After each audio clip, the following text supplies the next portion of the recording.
अस्सलाम वालेकुम।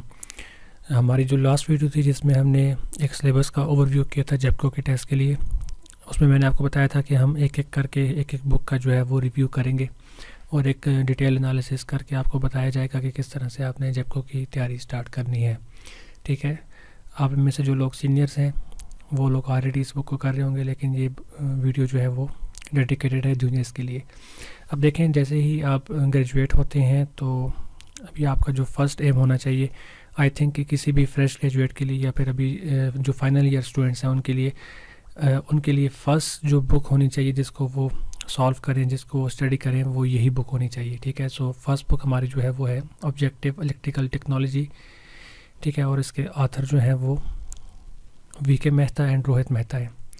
इसमें 3500 से ज़्यादा ऑब्जेक्टिव क्वेश्चंस हैं।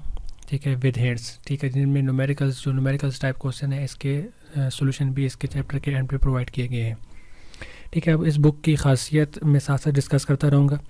बाकी बुक जो है वो नेक्स्ट वीडियोस में हम डिस्कस करेंगे, जिसमें हांडा की बुक है और BL थराजा की बुक है। ठीक है, सो ये आज की वीडियो सिर्फ हम इस वीडियो में सिर्फ हम objective electrical technology by V K Mehta को डिस्कस करेंगे। अब अगर आप फ्रेश ग्रेजुएट हैं और अभी तक आपने प्रिपरेशन स्टार्ट नहीं की, तो आपका जो फर्स्ट एम होना चाहिए वो यही होना चाहिए। अब ये जो बुक है ये आप इजीली डाउनलोड कर सकते हैं। यहाँ पे देखें, यहाँ पे लिखा हुआ है easyengineering.net। ठीक है, आप easyengineering.net space VK Mehta book इस तरह से लिखें। ठीक है, आपको गूगल से इजीली ये वेबसाइट मिल जाएगी, वेबसाइट पे जाके आप इसको डाउनलोड कर लेंगे। लेकिन आई पर्सनली सजेस्ट कि आप सॉफ्ट कॉपी से ज़्यादा इसकी जो हार्ड कॉपी है उसको प्रेफर करें। ठीक है, इसकी वजह ये है कि ये जो बुक अपलोड की गई है इस वेबसाइट के ऊपर या बाकी जितने भी वेबसाइट्स हैं, ये बुक जो अपलोड की गई है इसमें बहुत सारे पेजेस जो है वो मिसिंग हैं।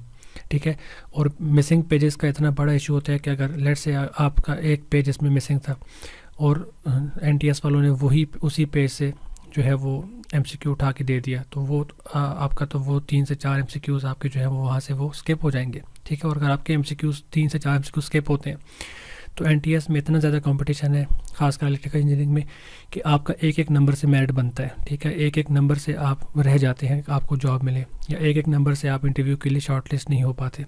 सो इसलिए एक एक MCQ जो है वो बहुत ज़्यादा इंपॉर्टेंट है। और अगर आप शॉर्ट फॉर्म से पढ़ते हैं तो अगर वो पेज आपका स्किप है तो आप अपना जो है ना फ्यूचर जो है वो रिस्क पे लगा रहे हैं, दाव पे लगा रहे हैं। सो इसलिए कोशिश करें ये बुक जो है वो ख़रीद लें। हार्ड कॉपी में आपके पास ये बुक होनी चाहिए। अभी इसके कंटेंट पे चलते हैं। कंटेंट में इसमें सबसे पहले चैप्टर नंबर 1 है। ठीक है, अब इसमें 3 पार्ट्स हैं। ठीक है, पार्ट 1 जो है वो बेसिक इलेक्ट्रिकल इंजीनियरिंग के लिए है, पार्ट 2 जो है वो आपके पास पावर सिस्टम के लिए है, मशीन के लिए है, उसके बाद पार्ट 3 जो है वो पावर सिस्टम के लिए है, पार्ट 4 जो है वो इलेक्ट्रॉनिक्स के लिए। ठीक है, अब बेसिक अगर किसी भी स्टूडेंट को अगर अपनी कवर करनी है तो बेसिक के लिए 2 बुक्स हैं। ठीक है, एक तो ये वीके मेहता की बुक है जिसको भी हम डिस्कस करेंगे कि ये वाली बुक आप बेसिक्स के लिए कवर कर सकते हैं। दूसरी जो बुक होगी वो BL थराजा की होगी, उसको हम उस वीडियो में कवर करेंगे। अब चैप्टर नंबर 1 है कि बेसिक कॉन्सेप्ट, जिसमें आपको सिंपली बताया जाएगा आपके पास इलेक्ट्रिक करंट क्या है। ठीक है, इसके बाद रेजिस्टेंस क्या चीज़ होती है, इसके बाद रेजिस्टेंस के जो फार्मूलाए हैं वो आपको बताए जाएंगे। और बहुत अच्छा कंटेंट है रेजिस्टेंस के, खासकर जो उसमें जो न्यूमेरिकल्स हैं वो आते हैं बहुत सारे टेस्ट में। ठीक है, जैसे कि R=ρL/A का फार्मूला है, इस फार्मूले की बेस पे काफ़ी सारे MCQs बनते हैं। सो इसकी थ्योरी पढ़ें। ठीक है, थ्योरी पढ़ने के बाद इसके जो न्यूमेरिकल्स हैं उनको अटैम्प्ट करें। अच्छा, अब NTS और PTS या इस तरह की वेबसाइट्स जहाँ पे कैलकुलेटर वगैरह अलाउ नहीं होता। ठीक है, इस तरह के टेस्ट में आप जो न्यूमेरिकल पोर्शन है अभी के लिए, कि जब आपको पता है कि आपका 1 महीने के बाद 1.5 महीने के बाद आपका टेस्ट होने वाला है, तो उस टाइम के लिए आप न्यूमेरिकल पोर्शन को स्किप कर सकते हैं। ठीक है, लेकिन अगर आपका थ्योरी का कंसेप्ट आपका अच्छा है, ठीक है, तो आप थ्योरी के कंसेप्ट को जस्ट थ्योरी पढ़ें और थ्योरी वाले जो न्यूमेरिकल्स हैं आप उनको स्किप करके जस्ट न्यूमेरिकल्स को प्रैक्टिस करें। ठीक है, फ़ायदा क्या होगा, ये नुकसान क्या होगा। अब सबसे पहले हम बात करें अगर कि आपकी तैयारी अभी फ़िलहाल 0 है। ठीक है, और आप चाहते हैं कि आपका जो स्कोर है 100 में से 60 से 70 की रेंज में आपका स्कोर आ जाए। ठीक है, तो उसके लिए फिर मेरी यही एडवाइस है कि आप न्यूमेरिकल्स को स्किप करें और जस्ट इसकी थ्योरी पढ़ने के बाद जो थ्योरी वाले एमसीक्यूज़ हैं वो अटैम्प्ट कर लें। ठीक है, इससे ये फ़ायदा होगा कि जब आपका एनटीएस का टेस्ट होगा तो एनटीएस में जो मैक्सिमम पोर्शन होता है वो थ्योरी की बेस पे होता है, आपके न्यूमेरिकल्स एनटीएस में बहुत कम होते हैं। ठीक है, सो इसलिए अगर आप चाहते हैं कि आपके 60 से 70 की रेंज में आपके मार्क्स आएँ तो आप जस्ट इसकी थ्योरी को कवर करें। न्यूमेरिकल के पोर्शन एमसीक्यूज़ जितने भी आते हैं वो सारे के सारे आप स्किप कर दें। ठीक है, क्योंकि एक महीने में हार्डली आपकी ये वाली बुक कवर होगी और आपकी हांडा की जो एमसीक्यूज़ हैं वो आप कर सकेंगे। सो अगर ये 2 बुक्स आप कर लेते हैं आपका तराजा का भी 70 to 80% का पोर्शन जो है वो कवर हो जाएगा। ठीक है, ये उस केस के लिए कि अभी आपके पास टाइम नहीं है। ठीक है, लेकिन अगर आप चाहते हैं कि भाई मैंने लॉन्ग टर्म के लिए प्रिपरेशन करनी है, कि अगर फ़िलहाल अभी जेपको का टेस्ट है तो अगर जेपको में मार्क्स अच्छे नहीं आते तो मेरी फेस्को में मार्क्स अच्छे आ जाएँ, फेस्को में अच्छे नहीं आते तो मेपको में अच्छे आ जाए। ठीक है, तो उसके लिए फिर आपको लॉन्ग टर्म प्रिपरेशन करनी पड़ेगी और लॉन्ग टर्म प्रिपरेशन की स्ट्रेटजी यही है कि आप कोई एमसीक्यू स्किप ना करें। ठीक है, और ख़ासकर वो न्यूमेरिकल जिसका स्टेटमेंट शॉर्ट हो। जो लॉन्ग स्टेटमेंट है उसको आप बेशक स्किप कर लें, लेकिन शॉर्ट स्टेटमेंट वाले न्यूमेरिकल आप उसको स्किप ना करें। अब इसका फ़ायदा क्या होगा? इसका फ़ायदा ये होगा कि देखें, जो लोग सॉरी जो लोग सिर्फ थ्योरी पढ़ के गए होंगे, जस्ट थ्योरी वाले एमसीक्यूज़ करके होंगे, और जो लोग स्मार्ट सीरीज़ की जो बुक है वहाँ से स्टडी करके गए होंगे, वो तमाम के तमाम स्टूडेंट्स जो हैं वो 60 से 70 की रेंज में मार्क्स ले लेंगे। ठीक है, अब अगर 1000 स्टूडेंट में से 900 स्टूडेंट्स ने 60 से 70 की रेंज में मार्क्स ले लिए, ठीक है, और आपने भी मार्क्स ले लिए, तो आपकी शॉर्ट लिस्टिंग होने के चांस नहीं है। ठीक है, अब शॉर्ट लिस्टिंग क्या होगी? शॉर्ट लिस्टिंग वही लोग होंगे जिनके 80 से अबव मार्क्स होंगे। ठीक है, अब वो 80 से अबव मार्क्स लेने वाले स्टूडेंट्स कौन से हैं? वो स्टूडेंट्स वो वाले स्टूडेंट्स हैं जिन लोगों ने न्यूमेरिकल वाला पोर्शन क्लियर किया होगा, क्योंकि जो 4 से 5 एमसीक्यूज़ अगर न्यूमेरिकल बेस्ड आते हैं वो डिसाइडिंग एमसीक्यूज़ होते हैं, वो डिसाइड कर देते हैं कि भाई ये स्टूडेंट जो है वो मेरिट में ऊपर आ रहे हैं। ठीक है, सो इसलिए अगर आप चाहते हैं कि आप जो है वो मेरिट में आए, इंटरव्यू के लिए शॉर्ट लिस्ट हो, फाइनली आपकी सिलेक्शन हो जाए, तो आपको न्यूमेरिकल वाला पोर्शन भी कवर करना पड़ेगा। ठीक है, हो सकता है कि अभी आपका ये जो आने वाला टेस्ट है जेपको का, ये आपका क्लियर ना हो, क्योंकि आप जब न्यूमेरिकल वाला पोर्शन करेंगे तो आपका टाइम ज़्यादा लगेगा और ये बुक्स आपकी कवर नहीं होंगी, तो पॉसिबिलिटी है कि आपका टेस्ट ये वाला अच्छा ना हो।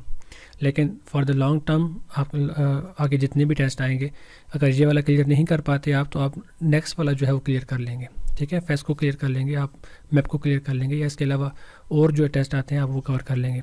और एक और एडवांटेज इसका ये है कि नेस्कॉम के जो पोर्शन होता है वो मैक्सिमम न्यूमेरिकल बेस्ड होता है, तो अगर आपने एक दफ़ा न्यूमेरिकल्स यहाँ से कवर किए हुए हैं तो आपको नेस्कॉम में सिलेक्शन आपकी हो जाएगी। सो ये स्ट्रेटेजी आपकी, अब 2 तरीके हैं, आपने खुद डिसाइड करना है कि आपने क्या करना है। अगर शॉर्ट टर्म में आपको जस्ट 60 to 70 मार्क्स लेने हैं, ठीक है, तो उस टाइम आप जस्ट थ्योरी पढ़ लें, आप जस्ट थ्योरी को पढ़ के, ठीक है, कवर कर लें, आपके 60 to 70 मार्क्स इजीली आ जाएंगे। ठीक है, और ये आते भी हैं, इन्हीं बुक से आते हैं, यही बुक्स हैं, वीके मेहता की बुक है, तराजा की बुक है, हांडा की बुक है, थ्योरी का पोर्शन सारा इन्हीं बुक से उठाया जाता है, और इन्हीं के एमसीक्यूज़ को जो पेपर में ऑलरेडी यूज़ हो चुके हैं उन्हीं टेस्ट एमसीक्यूज़ को यूज़ करके स्मार्ट सीरीज़ की बुक बनाई गई है। ठीक है, और आप लास्ट टाइम पे आप स्मार्ट सीरीज़ अगर पढ़ लें तब भी आपके 40 to 50 एमसीक्यूज़ आपके वहीं से कवर हो जाएंगे। ठीक है, सो ये मतलब कि सिर्फ एक टेस्ट के लिए आपने स्टडी नहीं करनी। मैं यही एडवाइस करूँगा कि अगर आपने अभी स्टार्ट किया है तो आप फिर उस टाइम के लिए आप जो है वो जस्ट एमसीक्यूज़, जस्ट थ्योरी को प्रैक्टिस करें और न्यूमेरिकल्स को छोड़ दें, अगर आपने सिर्फ जेपको का टेस्ट देना है। ठीक है, और अगर आप चाहते हैं कि मैंने लॉन्ग टर्म प्रिपरेशन करनी है तो बस फिर आप किसी न्यूमेरिकल को स्किप ना करें, न्यूमेरिकल भी अटैम्प्ट करें। जो फिगर्स वाले क्वेश्चन है आप उनको स्किप कर सकते हैं। लास्ट टाइम लेस्को के टेस्ट में न्यूमेरिकल्स का पोर्शन ज़्यादा था। ठीक है, लेस्को में भी था, और भी का अभी जैसे OGDCL का रिसेंटली टेस्ट हुआ उसमें भी न्यूमेरिकल्स का पोर्शन दिया हुआ था।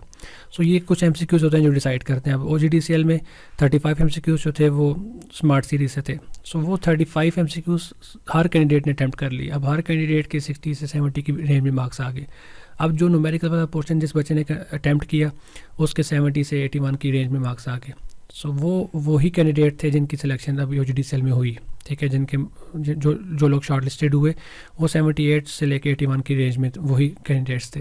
सो ये न्यूमेरिकल का जो पोर्शन होता है एक्चुअली ये डिसाइडिंग फैक्टर होता है आपके लिए कि आपकी सिलेक्शन होगी कि नहीं होगी। सो इसलिए लॉन्ग टर्म के लिए आपने क्या करना है, आपने न्यूमेरिकल्स को भी करना है। अब चलते हैं इसके कंटेंट के ऊपर कि इस बुक के अंदर आपने क्या क्या करना है। बेसिक कॉन्सेप्ट्स हैं, इसमें आपने थ्योरी भी इसकी करनी है, इसके न्यूमेरिकल्स भी करने हैं, ठीक है। जहाँ पे आपको न्यूमेरिकल में इशू आए, आपको लगे कि आपको आप उसको सॉल्व नहीं कर पा रहे, तो आप इसके चैप्टर के एंड पे सोल्यूशन भी प्रोवाइडेड है, आप वहाँ से इसको देख सकते हैं। उसके बाद डीसी सर्किट है। डीसी सर्किट भी आप इजीली कर सकते हैं, सिंपली इसमें ओम्स लॉ है, ठीक है। ओम्स लॉ के बाद नेटवर्क थ्योरम है, ठीक है। नेटवर्क थ्योरम, ये जो फर्स्ट 3 चैप्टर्स हैं एक्चुअली ये आपके इलेक्ट्रिक सर्किट एनालिसिस ECA जो पढ़ाई जाती है यूनिवर्सिटी में, ये उसी को कवर कर रहे हैं। सो उसके बाद electrical work, power and energy. This chapter is really very important, ठीक है। इसमें जो बल्ब रिलेटेड क्वेश्चन है वो बहुत सारे टेस्ट में रिपीट होते हैं कि भाई 3 बल्ब हमने सीरीज़ में लगा लिए, 1 बल्ब फ्यूज़ हो गया, 3 बल्ब हमने पैरेलल में लगा लिए, 1 बल्ब फ्यूज़ हो गया, तो बाकी 2 का क्या होगा, ठीक है। बाकी 2 काम करेंगे नहीं करेंगे, ठीक है। 1 की पावर हमने इतनी रखी हुई है तो उसका रेजिस्टेंस में क्या फ़र्क पड़ेगा, रेजिस्टेंस इंक्रीज़ करेगी डिक्रीज़ करेगी, इस तरह के जो रिलेशन है ये आपको इस चैप्टर के अंदर मिल जाएंगे, ठीक है। और ये वाला जो चैप्टर है अगर आपने यहाँ पे सही तरीके से कर लिया तो ये आपको हांडा के चैप्टर नंबर 1 में हेल्प करेगा, ठीक है। ये वाला भी और आपके जो फर्स्ट 3 चैप्टर्स हैं इसके वो आपको हांडा के चैप्टर नंबर 1 में आपको हेल्प करेंगे। सो अगर आप इस बुक को अच्छे से कर लेते हैं तो आप ये समझ जाएं कि आपका हांडा का चैप्टर नंबर 1 जो है वो इजीली हो जाएगा, ठीक है। थोड़ी बहुत क्वेश्चंस हैं जो डिफरेंट हैं, लेकिन आपका 80 to 90% आपका जो चैप्टर है हांडा का वो कवर हो जाएगा। सो आपने क्या करना है, आपने इन 3 चैप्टर्स को लाजमी करना ही करना है, इन 4 चैप्टर्स को। उसके बाद इलेक्ट्रोस्टैटिक्स है। इलेक्ट्रोस्टैटिक्स में आप इसकी जो थ्योरी है उसको कवर करें और इसके जो न्यूमेरिकल पोर्शन है आप इसको स्किप कर सकते हैं। जस्ट छोटे छोटे जो न्यूमेरिकल्स हैं उनको आप अटेम्प्ट कर ले, जिनका आप आंसर सिंपली 1-2 लाइंस में आप उनको सॉल्व कर सकते हैं। लेकिन जो MCQs जिन न्यूमेरिकल्स का जो सोल्यूशन है वो लेंथी है, आप उनको स्किप कर दें, ठीक है। कैपेसिटेंस, ये वो चैप्टर है जो वापडा का स्पेशल है, मतलब कि वापडा के लिए ये जो चैप्टर है लाजमी है। बहुत सारे MCQs इसमें से उठाते हैं और MCQ नंबर 1, 2 इस तरह सीक्वेंस में उठा के आपको टेस्ट में दे दिए जाते हैं। लास्ट टाइम जो मैंने वापडा का टेस्ट दिया था उसमें भी कैपेसिटेंस से इसी बुक के अंदर से MCQ नंबर 1 भी दिया हुआ था, 2 भी दिया हुआ था, इस तरह से फिर 11 दिया हुआ था, फिर 12 दिया हुआ था, इस तरह से। मतलब कि ये इस बुक को वापडा वाले बहुत ज़्यादा यूज़ करते हैं, स्पेशली PTS वाले। तो PTS टेस्टिंग सर्विस के लिए आप इस बुक को लाजमी याद करें। उसके बाद मैग्नेटिज्म एंड इलेक्ट्रोमैग्नेटिज्म है, ठीक है। आप इसको स्किप कर सकते हैं, ठीक है, आखिरी टाइम के लिए, कि अगर अभी आपके पास टाइम नहीं है तो आप इसको स्किप कर लें, लेकिन अगर आप लॉन्ग टर्म प्रिपरेशन करना चाहते हैं तो आप इस चैप्टर को भी करें। उसके बाद मैग्नेटिक सर्किट है। ये जो चैप्टर है ये आपको हेल्प आउट करेगा मशीन को स्टडी करने में, ठीक है। जब आप मशीन का पोर्शन स्टार्ट करेंगे तो इलेक्ट्रिक मशीन से पहले का जो चैप्टर है ये आपका मैग्नेटिक सर्किट होना चाहिए, ठीक है, कि ये आपको मशीन को समझने में आपकी हेल्प करेगा। सो इस चैप्टर में से भी MCQ उठाते हैं, इस चैप्टर में से भी MCQ आए हुए हैं वापडा के टेस्ट में। उसके बाद इलेक्ट्रोमैग्नेटिक इंडक्शन है। ये भी इतना इंपॉर्टेंट नहीं है, लेकिन जैसा का थ्योरी पढ़ लें तो आपके लिए काफ़ी हेल्पफुल रहेगा। केमिकल फैक्ट से भी 1 या 2 MCQs आपके उठाए जाते हैं। उसके बाद अल्टरनेटिंग करंट है। अल्टरनेटिंग करंट आपका यहाँ पे चैप्टर नंबर 11 है, लेकिन यह है कि हांडा के अंदर इसका चैप्टर नंबर 3 है, ठीक है, AC फंडामेंटल के नाम से। सो अगर आप यहाँ से अल्टरनेटिंग करंट यहाँ से आप कर लेते हैं, ठीक है, alternating current, series AC circuit, phasor algebra, ये आपका हांडा का चैप्टर नंबर 3 जो है वो कवर कर देगा, ठीक है। सो इसके भी MCQs इंपॉर्टेंट हैं। इसके MCQs में स्पेशली RMS की जो वैल्यूज़ आती हैं, एवरेज वैल्यू आती हैं, ठीक है, पीक टू पीक वैल्यूज़, इस तरह के जो न्यूमेरिकल्स आते हैं वो आप लाजमी करें। उसके बाद सीरीज़ AC सर्किट्स है। सीरीज़ AC सर्किट और फेजर अलजेब्रा, ठीक है, ये इसके बाद पैरेलल AC सर्किट, ये जो 3 चैप्टर्स हैं ये आपको यूनिवर्सिटी के अंदर ECA 2 के नाम से पढ़ाई जाती है, ठीक है। ECA 2 में जिसमें आप AC वाला पोर्शन करते हैं सर्किट्स का, तो इसमें जो मोस्ट इंपॉर्टेंट टॉपिक्स हैं जो कि यूज़ फ्रीक्वेंटली जिनको टेस्ट में उठाया जाता है वो है रेजोनेंस वाले, ठीक है, कि रेजोनेंस वाला जो टॉपिक है वो आपने लाजमी करना है। सीरीज़ रेजोनेंस में क्या होता है, पैरेलल रेजोनेंस में क्या होता है, सो रेजोनेंट फ्रीक्वेंसी क्या होती है, सो इस तरह के जो टॉपिक्स हैं और इससे रिलेटेड जो न्यूमेरिकल्स हैं वो आप इसमें लाजमी करें। फेजर अलजेब्रा इतना मुश्किल नहीं है, बहुत ईजी चैप्टर है, आप इसको 1 घंटे के अंदर लाजमी कवर कर सकते हैं।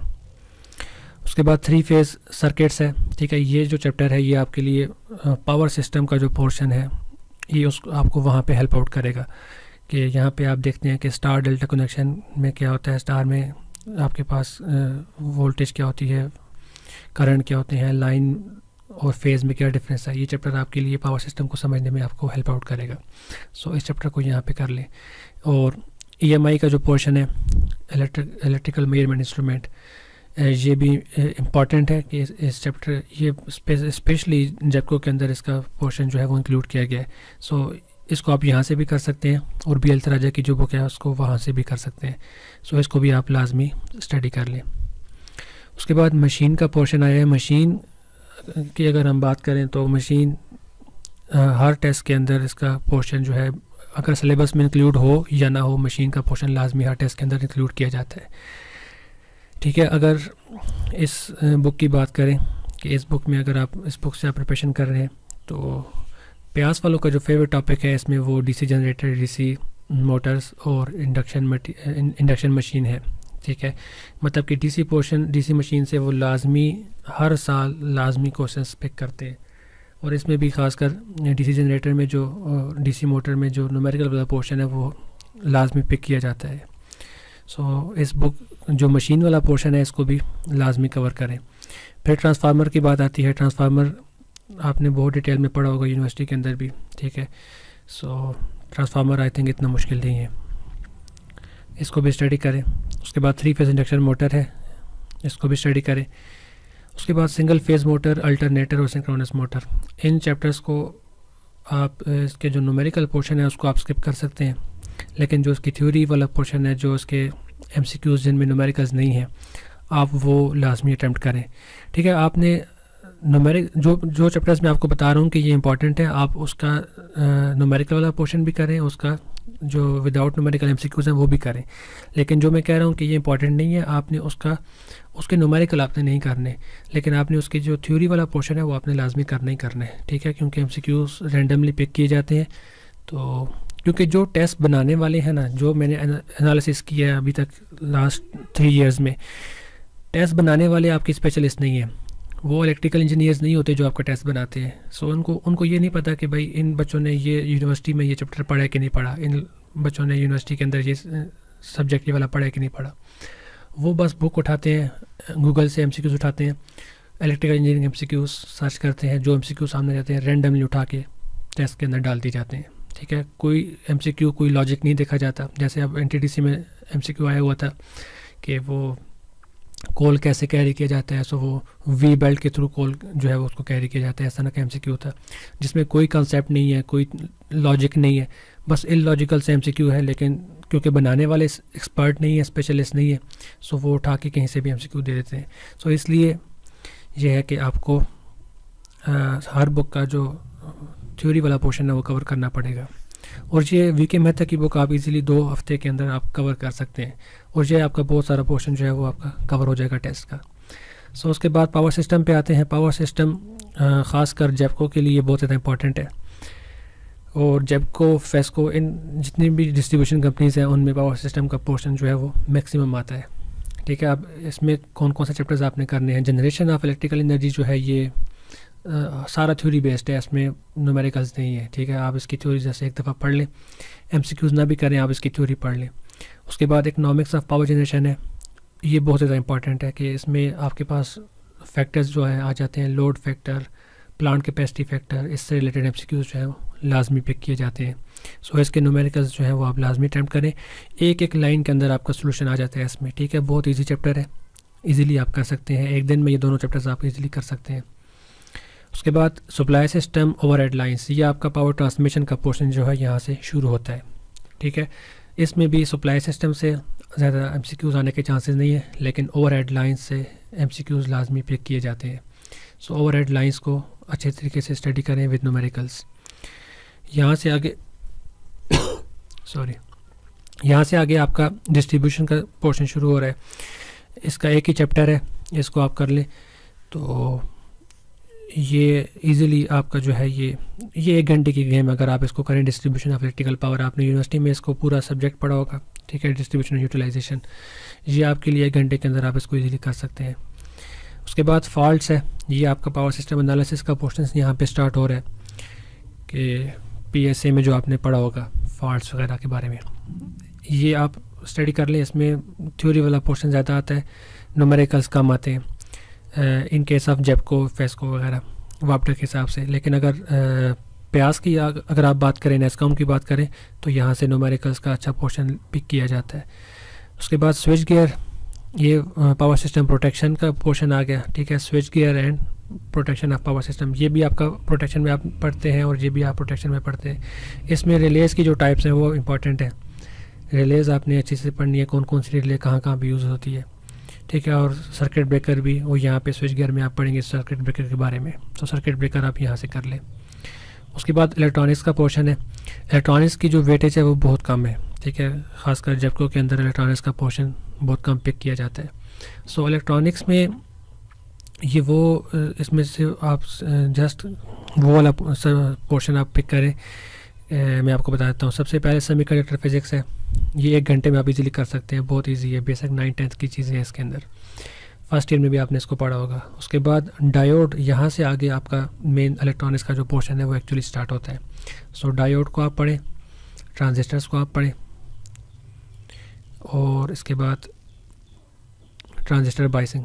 ये जो 35 तक ये जो चैप्टर्स हैं इलेक्ट्रॉनिक्स के, ये आप लाजमी 100% करें ही करें, ठीक है। न्यूमेरिकल्स आप स्किप कर सकते हैं, लेकिन इसके जो विदाउट न्यूमेरिकल जो MCQs हैं वो लाजमी करें, क्योंकि ये जो पोर्शन है ये आपका जो है ना बहुत ज़्यादा इम्पॉर्टेंट है। इसकी वजह क्या है, देखें बहुत से कैंडिडेट जिन्होंने इलेक्ट्रिकल पावर इंजीनियरिंग की होती है, उनके ये जो सब्जेक्ट्स होते हैं ये वीक होते हैं, क्योंकि उनको ये पढ़ाए नहीं जाते। जैसे ये एम्पलीफायर्स है, मल्टी स्टेज ट्रांजिस्टर एम्पलीफायर है, या अगर पढ़ाया भी जाता है इलेक्ट्रॉनिक्स का पोर्शन तो वो बहुत कम सब्जेक्ट्स में पढ़ाया जाता है, और बच्चों का फोकस ज़्यादा जो होता है वो पावर के ऊपर होता है। सो ये जो MCQ है ये भी पावर इंजीनियरिंग वालों के लिए डिसाइडिंग होते हैं। डिसाइडिंग का मतलब ये है कि ये डिसाइड कर देते हैं कि भाई इस बच्चे के मार्क्स ज़्यादा होंगे, इस बच्चे के मार्क्स कम होंगे। जिसका इलेक्ट्रॉनिक्स का पोर्शन कवर है वो अच्छे मार्क्स ले सकता है। सो ये इलेक्ट्रॉनिक्स की पोर्शन आप जब यहाँ पे कवर कर लें तो उसके बाद आप इसके जो बाकी चैप्टर्स आप इनको स्किप कर सकते हैं, ठीक है। स्किप करने का मतलब ये है कि अब इस बुक से आपने नहीं पढ़ने। अगर आप दोबारा चाहते हैं कि इलेक्ट्रॉनिक्स का पोर्शन करना चाहते हैं आप, तो फिर आपको BL तराजा की जो बुक है उसको कवर करना पड़ेगा, ठीक है। सो इस बुक से आपका ये जो प्रिपरेशन का जो स्ट्रेटजी आपकी जो है वो यहाँ पे कंप्लीट होती है। सो आई होप कि आपको समझ आ चुकी होगी। थोड़ा सा मैं आपको ओवरव्यू दे देता हूँ इसके चैप्टर्स का। देखें ये आपको पहले, ये आपकी थ्योरी है चैप्टर नंबर 1 की, ठीक है। इसको अच्छे से स्टडी करें, यहीं से MCQs पिक किए जाते हैं। अगर शॉर्ट टाइम आपके पास है तो आप जस्ट थ्योरी भी पढ़ लें तो आपको MCQs काफ़ी सारे आपके MCQs जो हैं वो कवर हो जाएंगे। सो ये देखें ये इसकी थ्योरी वाला पोर्शन है।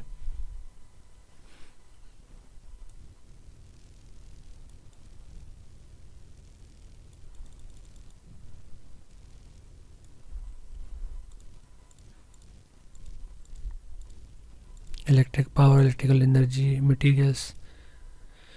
इसके बाद शॉर्ट क्वेश्चंस आप इनको स्किप कर सकते हैं, ये जस्ट आप इंटरव्यू के टाइम पे आप इनको एक दफ़ा स्टडी कर लें, लेकिन प्रिपरेशन के टाइम पे आप इन चीज़ों को छोड़ सकते हैं। सो ये यहाँ से आगे आपके अब MCQ जो है वो स्टार्ट हो रहे हैं, ठीक है। सो ये देखें अब ये MCQ है, तो हर MCQ के जहाँ जहाँ पे सोल्यूशन रिक्वायर्ड होगा वो इन MCQs के एंड पे आपको इनका सोल्यूशन जो है वो प्रोवाइड किया जाएगा। सो फर्स्ट टाइम जो प्रिपरेशन बच्चे स्टार्ट कर रहे हैं उनके लिए ये बेस्ट बुक है। देखें अब जैसे ये 16 नंबर जो MCQ है उसका सोल्यूशन यहाँ पर प्रोवाइड किया गया है, 18 का सोल्यूशन जो है प्रोवाइड किया गया है, 20 का सोल्यूशन जो है प्रोवाइड किया गया है। इसका मतलब ये है कि 19 वाला जो है वो जस्ट थ्योरी होगी, 16 के बाद 17 वाली जो होगी जस्ट वो थ्योरी होगी, 20 के बाद 21 वाली थ्योरी होगी, 22 जो है वो न्यूमेरिकल बेस्ड आ गया। सो ये फर्स्ट टाइम जो बच्चे पढ़ रहे हैं उनके लिए ये वाली बुक जो है वो बहुत ज़्यादा अच्छी है, बहुत ज़्यादा सूटेबल है। सो आज की बुक में हमने क्या किया, हमने VK मेहता की जो बुक थी ऑब्जेक्टिव टाइप, इसका हमने एक शॉर्ट एनालिसिस किया, ठीक है। और ये जस्ट एक पीस ऑफ एडवाइस ही है उन कैंडिडेट्स के लिए जिन्होंने अभी स्टडीज़ स्टार्ट की है। बाकी आपकी अपनी मर्ज़ी है, आप अगर चाहते हैं कि आप इस बुक को फॉलो नहीं करते, आप किसी और बुक को फॉलो करना चाहते हैं तो कर लें, लेकिन from experience I can say that this book is very useful for fresh graduates.